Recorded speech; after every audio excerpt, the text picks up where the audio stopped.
আসসালামু আলাইকুম, welcome to my channel Shamima Firoz cooking. আজকে নিয়ে আসলাম ফুলকপির চপ। এই শীতে ফুলকপির চপ খাবো না তা তো হয় না।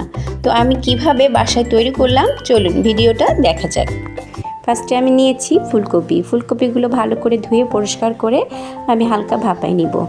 আমার ভাপানো হয়ে গিয়েছে, এবার আমি গ্রেট করে নিব। আমি একটা ব্লেন্ডার জারে ফুলকপিগুলো দিয়ে দিলাম, সঙ্গে দিয়ে দিব কিছুটা পাউরুটি। আমি সবগুলো একসঙ্গে গ্রেট করে নিব। আমার গ্রেট করা হয়ে গিয়েছে।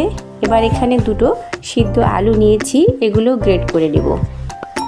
আমার এখানে এর মধ্যে কিছু মশলা দিয়ে দিব ধনেপাতা কুচি, আদা রসুন বাটা, পেঁয়াজ কুচি, কাঁচামরিচ কুচি। সবগুলো দেওয়ার পর এর মধ্যে দিয়ে দিব কাবাব মশলা 1 চামচ, হলুদ 1 চামচ, চিলি ফ্লেক্স, গরম মশলা 1 চামচ, স্বাদ অনুযায়ী লবণ, পরিমাণ মতো চিনি। এবার দিয়ে দিব ম্যাজিক মশলা। সবগুলো একসঙ্গে এবার মেখে নিব। সঙ্গে দিয়ে দিব 2 টেবিল চামচ কর্নফ্লাওয়ার। ভালো করে মেখে আমি এবার হাতে তেল মেখে এগুলো আমি চপের আকারে শেপ দিয়ে নিব। আমি এভাবে শেপ দিয়ে দিলাম, আপনারা যেরকম পারেন ওইভাবেই বানিয়ে নেবেন। আপনারা বাসায় অবশ্যই এই চপটা বানাবেন এবং যদি কোনো গেস্ট আসে ঝটপট এই চপটা বানিয়ে দিলে তারা অনেক পছন্দ করবে।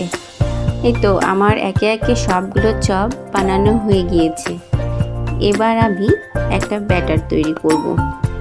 আমি এখানে ময়দা নিয়েছি, এর মধ্যে দিয়ে দিয়েছি সামান্য একটু লবণ, ভাজা জিরা ধনিয়ার গুঁড়ো, একটু চিলি ফ্লেক্স।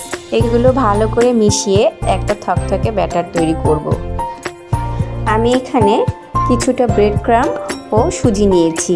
আমি একটা একটা করে চপ ব্যাটারে দিয়ে এবার ব্রেড ক্রাম্বে কোট করে নিব। সবগুলো আমার হয়ে গিয়েছে। এবার আমি এগুলো ভেজে নিব।